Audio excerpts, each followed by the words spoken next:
आदाब नमस्कार। आप देख रहे हैं उज़ैर की आवाज़ और मैं हूं मोहम्मद उज़ैर।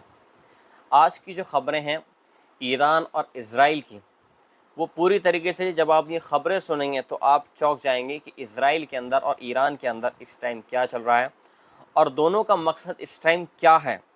देखिए, सबसे एक मेन चीज़ ख़बर यह है कि न्यूयॉर्क टाइम्स की तरफ से ख़बर आ रही है। उसकी तरफ से जो ख़बर मिली है वहाँ से ये बताया गया है कि ईरान जो है अपना जो एक स्टेट ऑफ हार्मोन्स है, जो मतलब एक चौड़ा रास्ता है, फिर इसके बाद में छोटा हो जाता है यूनाइटेड के यूएई के आसपास में, फिर इसके बाद में बड़ा हो जाता है जब हम ईरान की तरफ अंदर चलते हैं।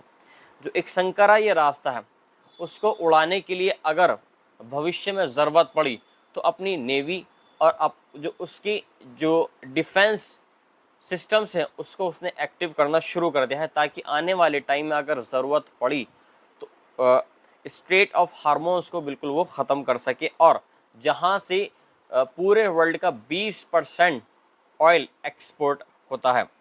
इसके अलावा Iran's IRGC says it has launched the 15th wave of Operation True Promise 3 against the Zionist regime। मतलब अपनी 15वीं जो वेव है, जो ऑपरेशन है ट्रू प्रॉमिस के तहत, उसने तेल अवीव के ऊपर दोबारा से अपनी बैलिस्टिक मिज़ाइलों से हमला किया है। इन बैलिस्टिक मिज़ाइलों में जो तेल अवीव का जो स्टॉक एक्सचेंज पूरी तरीके से इसमें ख़त्म हुआ है। इसके अलावा ईरान से भी खबर आ रही है कि ईरान में जब इज़राइल के हमले हुए हैं तो इसमें जो वहाँ के जो सिविलियंस हैं वो भी इसमें मारे गए हैं और कई सौ उसमें ज़ख्मी बताए जा रहे हैं। अभी जो मेन एक ख़बर ये आ रही है ईरान के अंदर से कि जो ईरान के नेशनल 15 ईरानियन एथलीट थे वो शहीद इसमें हो गए हैं। दूसरी तरफ अमेरिका जो है यहाँ पर एक प्लान ये बना रहा है कि जो फर्दो न्यूक्लियर फैसिलिटी है, यानी न्यूक्लियर इन्वेस्टमेंट साइट है, उसको पूरी तरीके से ख़त्म करने के लिए एक वो प्री प्लानिंग कर रहे हैं। और ये जो प्लानिंग है पूरी तरीके से टेबल पर रखी हुई है, बस एक ऑर्डर की देर है। ये ऑर्डर मिलते के साथ ही अमेरिका जो है अपने बी बॉम्बर से जो वो बंकर बस्टर बम है उस पर हमला कर देगा। लेकिन एक सबसे अहम बात यहाँ पर है, अगर हम फर्दो इन्वेस्टमेंट फैसिलिटी की अगर बात करें, ये ज़मीन से कम 80 से 100 मीटर अंदर है। ये फर्दो यूरेनियम इन्रिचमेंट साइट, अगर यहाँ पर हमला अगर होता है इस यूरेनियम साइट पर, तो शायद जब अमेरिका हमला करे तो शायद वो इस चीज़ में कैपेबल ना हो पाए, सक्सेस ना हो पाए, क्योंकि इसमें अंदर जाने के बाद में वहाँ पर इतने जो कंक्रीट हैं उसकी दीवारें इतनी चौड़ी चौड़ी हैं, और इसके अलावा जो ऊपर से जो माउंटेनियस एरिया है जहाँ पर ये इन्रिचमेंट साइट अंदर की तरफ बनी हुई है पहाड़ों के अंदर, तो वहाँ से शायद ये हमला पॉसिबल ना हो पाए, शायद ये हमला कामयाब ना हो पाए। अमेरिका इस चीज़ पर कोशिश कर रहा है, अगर वो हमला करें तो हमला करने की जो वजह है वो मतलब जो न्यूक्लियर फैसिलिटीज़ हैं ईरान की, वो पूरी तरीके से इसमें ख़त्म हो जाए और इसमें हम कामयाब हो जाएं, क्योंकि इज़राइल और अमेरिका यहाँ पर दोनों ही ईरान को ये फोर्स करते आए हैं कि वो अपना जो यूरेनियम प्रोग्राम है उसको पूरी तरीके से बिल्कुल ख़त्म कर दे और इस बारे में बिल्कुल भी बातचीत ना करें और ना ही भविष्य में आने वाले टाइम में कोई वेपन्स पर वो काम करे। लेकिन ईरान यहाँ पर बार बार ये बोलता हुआ आया है कि उसका जो यूरेनियम जो फैसिलिटी है, जहाँ पर मतलब ये कि जहाँ पर यूरेनियम स्टोर है या स्टॉक पाइल्स है, उसका सिर्फ मकसद ये है कि न्यूक्लियर रिसर्च पर काम करना और सिविलियंस जो पर्पस हैं, जो उनकी इसेंशियल्स है, सिर्फ उसको उनकी इसेंशियल्स के लिए इस एनर्जी को सिर्फ प्रोड्यूस करना है, ना कि वेपन्स को बनाना। लेकिन अमेरिका बार बार ये बोल रहा है कि नहीं, और इज़राइल भी यही बोल रहा है कि यहाँ पर इलीगली यहाँ पर बम तैयार हो रहे हैं, एटॉमिक बम तैयार हो रहे हैं। दूसरी तरफ नेतन्याहू सेज चेंज और fall of Iranian regime not a formal goal we have. मतलब उन्होंने कहा है कि हमारा जो गोल है वो मतलब ये फर्स्ट पॉइंट नहीं है, ये जो है ये सारा जो ईरानियन पीपल है ये उनके हाथ में है। हमारा जो फर्स्ट गोल है वो ये है कि कैसे ना कैसे करके जो ईरान अपने न्यूक्लियर वेपन्स पर काम कर रहा है उसको बिल्कुल पूरी तरीके से डिस्ट्रॉय करना है। दूसरी तरफ ये ईरान से खबर आ रही है, ईरान भी बराबर बातचीत में लगा हुआ है कि कैसे ये सीज़ फायर हो जाए, कैसे एंड ऑफ द वॉर हो जाए, क्योंकि इसमें उसके भी सिविलियंस मर रहे हैं और इसराइल के भी सिविलियंस मर रहे हैं। दोनों ही मतलब ख़ास तौर से इसराइल को इतनी चिंता नहीं है जितनी ईरान को है, क्योंकि उसके खुद के सिविलियंस भी मर रहे हैं। तेहरान में और खुर्रमाबाद जो जगह हैं जहाँ पर मेन साइट्स हैं, जहाँ पर फर्स्ट टाइम इसराइल ने अटैक किया था ऐसे न्यूक्लियर फैसिलिटीज़ के नाम पर। खबर आप सुनिए, Iran foreign minister to appeal to UK, France and Germany for help in stopping the fighting. मतलब यहाँ पर ईरान जो है पूरी तरीके से ईगर है, यहाँ पर पूरी तरीके से फोर्स कर रहा है जो यूरोपियन कंट्रीज़ हैं, यूके, फ्रांस, इन कंट्रीज़ को फोर्स कर रहा है कि आप हमारी बातचीत में हमारी मदद करें। अमेरिका से आप कहें कि उसका जो प्रोग्राम है वो एज ए पीस प्रोग्राम है, जो न्यूक्लियर प्रोग्राम है, कोई भी उसका वेपन्स बनाने का प्रोग्राम नहीं है। दूसरी तरफ फ़िलिस्तीन से खबर है, फ़िलिस्तीन से भी खबर ये आ रही है कि आज कम से कम 84 फ़िलिस्तीनियंस आज मारे गए हैं इमदाद के नाम पर, क्योंकि जीएचएफ ने पूरी तरीके से जो कंट्रोल है ऐड का अपने हाथ में ले लिया है। अगर जीएचएफ की मैं बात करूं तो जीएचएफ जो है इसराइल और अमेरिका की दोनों की पार्टनरशिप में एक अमेरिकन कंपनी है जो वहां पर इमदाद का काम अब उसने संभाल लिया है। यूएनओ की देखरेख में पहले वहाँ पर इमदाद का काम चल रहा था, पहले वहाँ पर किचन सेंटर्स चलाए जा रहे थे गज़ा के अंदर ताकि लोगों का पेट भरा जा सके। लेकिन जब इसके बाद में वहाँ पर एयर स्ट्राइक होने लगी, बहुत सारे काम होने लगे, तो उन किचन सेंटर्स को बिल्कुल बंद कर दिया गया। फिर इसके बाद में इमदाद और आई, तो वहाँ पर जहाँ पर ये इमदाद रखी जा रही थी वहाँ पर जो लोकल गैंग्स थे वहाँ पर वो हावी हो गए और आपस में जो वहाँ के जो गार्ड्स हैं उनमें भी लड़ाइयाँ शुरू हो गई। लिहाजा अब इसके बाद में दोनों ने प्लान बनाया, ईरान, अमेरिका और इसराइल ने, कि वो दोनों मिलकर एड बांटेंगे। अब एड के नाम पर इन दोनों ने उस एड को अपना हथियार बना लिया है।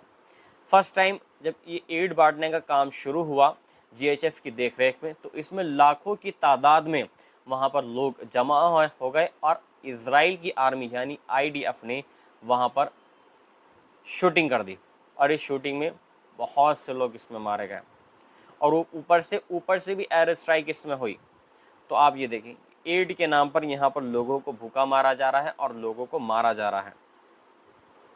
देखिए, फ़िलिस्तीन का जो गज़ा है वो तो पूरी तरीके से खंडर हो चुका है और यहाँ पर अब इसके बाद में जो भी अटैक अगर हो रहा है, अगर ईरान इसराइल पर अगर कोई अटैक हो रहा है तो इसराइल ये बोल रहा है कि वो सेल्फ़ डिफेंस है।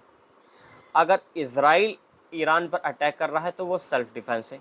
लेकिन अगर यहाँ पर 7 अक्टूबर के बाद से उन्होंने 54,000 से भी ज़्यादा लोगों को मार दिया और इसके अलावा उसमें 1 लाख से भी लोग ज़्यादा घायल हो गए और गज़ा के 90% से भी ज़्यादा जो हॉस्पिटल्स और स्कूल थे बिल्कुल उनको खंडर बना दिया, तो ये भी सेल्फ़ डिफेंस है। मतलब आप देखें, जो मासूम बच्चे हैं, औरतें हैं, आदमी हैं, उनको मारकर आप ये कह रहे हैं कि ये सेल्फ़ डिफेंस है। मतलब आप ये देखें, जो गज़ा में अब जो हालात चल रहे हैं वो सिर्फ एक तरफ़ा लड़ाई हो रही है। मतलब अब जो वहाँ की सिविलियंस हैं ना, अब सिर्फ उनको निपटाया जा रहा है गज़ा के अंदर से। अब हमास की लड़ाई नहीं है, क्योंकि हमास तो अब आहिस्ता आहिस्ता बहुत वहाँ पर कमज़ोर हो चुका है, बहुत ज़्यादा कमज़ोर हो चुका है। इसराइल के आगे तो वो कुछ भी नहीं है। लेकिन हाँ, बार बार डेली रोज़ की खबरें आ रही हैं फ़िलिस्तीन के गज़ा की तरफ से। अभी कुछ टाइम पहले ये भी हुआ था कि पूरी तरीके से इंटरनेट ब्लॉक कर दिया गया था, कुछ भी खबरें गज़ा की तरफ से नहीं आ रही थी। जो कुछ 1-2 खबरें आ रही थी वो भी है ना आपके अल जज़ीरा की मार्फत आ रही थी। रुख करते हैं दोबारा ईरान की खबरों की तरफ। Iran has been in internet blackout for 24 hours. Net blocks, एक नेट ब्लॉक्स है जो पूरे वर्ल्ड के अंदर जो वॉच करती है इंटरनेट कनेक्टिविटी को, कि कहाँ पर कौन सी कंट्री में कितने लोग इसको यूज़ कर रहे हैं, क्या कर रहे हैं, गवर्नमेंट पर नज़र रखती है वो वॉचडॉग। ये कंपनी नेट ब्लॉक्स के नाम से है। तो इसकी तरफ से ये बयान आया है कि 24 घंटे से भी ज़्यादा ईरान की जो गवर्नमेंट है उसने पूरी तरीके से इंटरनेट को बंद कर दिया गया है। वहाँ पर ईरानी सरकार ने बिल्कुल ब्लॉक कर दिया है। ईरानी गवर्नमेंट का कहना है कि उसका एक मेन मकसद ये है कि जो लोगों को मिसलीड किया जा रहा है वहाँ पर, और शायद ये भी हो सकता है कि जो ईरानियन यानी IRGC की जो इन्फॉर्मेशन है शायद वो लीक भी हो सकती है, क्योंकि जिस तरीके से ईरान के अंदर अभी जब फर्स्ट टाइम इसराइल ने अटैक किया तो कम से कम 10 से 12 वहाँ पर जो टॉप कमांडर्स थे IRGC के, और इसके अलावा जो टॉप न्यूक्लियर साइंटिस्ट थे उनका असैसिनेटेड हुआ है। वो भी किस तरीके से हुआ है आप सुनिए। अगर ईरान ने उनके नंबर, इसराइल ने उनके नंबर को ट्रेस किया है और इसके अलावा वहाँ पर मौसाद के एजेंट्स बराबर वहाँ पर अपना काम कर रहे हैं। बराबर ख़बरें आ रही हैं कि डेली तेहरान के अंदर से या दूसरे जो ईरान की और दूसरा जो शहर है वहाँ से बराबर मौसाद के एजेंट्स पकड़े जा रहे हैं, उनके पास से ड्रोन्स भी पकड़े जा रहे हैं। और ख़बर ये भी बराबर आ रही है कि डेली जो एजेंट्स हैं उनका एग्जीक्यूशन कर रहा है ईरान, बराबर तुरंत उनको एग्जीक्यूट कर रहा है। सबसे एक मेन वजह इंटरनेट की मैं बात कर रहा था, तो ये सबसे एक मेन वजह यह है कि ईरान नहीं चाहता कि कोई भी उसकी कंट्री की कोई भी ऑफिशियल बात, कोई भी सीक्रेट बात वो दूसरे देश तक पहुँचे, यानी उसके दुश्मनों तक पहुँचे। दूसरी तरफ खबर ये भी आ रही है कि the targets of Iranian attacks in Beersheba, Israeli army communications and intelligence central command IDF C41 headquarter, Israel Center Information Technology Park in Gav Yam. Israel के जो कुछ मेन जगह हैं जहाँ पर तेल अवीव में जो अटैक हुआ है, इसमें एक मेडिकल सेंटर बताया जा रहा है, एक IDF का C41 हेडक्वार्टर बताया जा रहा है, और दूसरी तरफ एक Israel centre information technology park बताया जा रहा है। ये पूरा ही एक कंपाउंड है, पूरी ही एक मतलब एक एरिया में ये आते हैं, ये जो इलाका है। और इस इलाके में ये एक हॉस्पिटल भी है, IDF का हॉस्पिटल भी है, जहाँ पर जो गज़ा के अंदर जो सोल्जर्स वहाँ पर IDF के काम कर रहे हैं, जो इंजर्ड हो जाते हैं, जो ज़ख्मी हो जाते हैं, उनको वहाँ पर इलाज के लिए लाया जाता है। ईरान बराबर अपनी बैलिस्टिक मिसाइलों से तेल अवीव के ऊपर, बीर सबा है, हाइफा है और दूसरी जो और जगहें हैं मेन वहाँ पर वो अटैक कर रहा है। और इन अटैकों में आप ये मत समझिए कि ईरान को ही नुकसान हो रहा है, इन अटैकों में दोनों ही साइड से नुकसान हो रहा है, और दोनों ही साइड से सबसे एक मेन चीज़ जो सिविलियंस का इसमें नुकसान हो रहा है। खबर ये भी आ रही है कि इसराइल की तरफ से जो इसराइली हैं वो साइप्रस भाग रहे हैं, क्योंकि जो जहाज़ वगैरह हैं, जो एरोप्लेन वगैरह, उसका रास्ता हवाई मार्ग तो बिल्कुल बंद हो गया है। अब जो लोग हैं वो या तो ज़मीनी रास्ते से जा रहे हैं या समुद्री रास्ते से जा रहे हैं। इसराइल ने उनको जाने की परमिशन दे दी है। और दूसरी साइड ईरान की तरफ से भी, जो ईरान के अंदर जो हमारे भारत के जो कुछ स्टूडेंट्स हैं वहाँ पर लोग फंसे हुए थे, वो भी अब उनका आना भी शुरू हो गया है दिल्ली एयरपोर्ट पर। सबसे ज़्यादा जो तादाद बताई जा रही है वो जो ईरान के अंदर जो यूनिवर्सिटीज़ में जो स्टूडेंट हैं, स्टूडेंटों की तादाद सबसे ज़्यादा बताई जा रही है ईरान के अंदर, लेकिन अब भारत सरकार की मदद से उनको वापस लाया जा रहा है। सेफ़ रहिए, खुश रहिए अपने परिवार के साथ में। जय हिंद।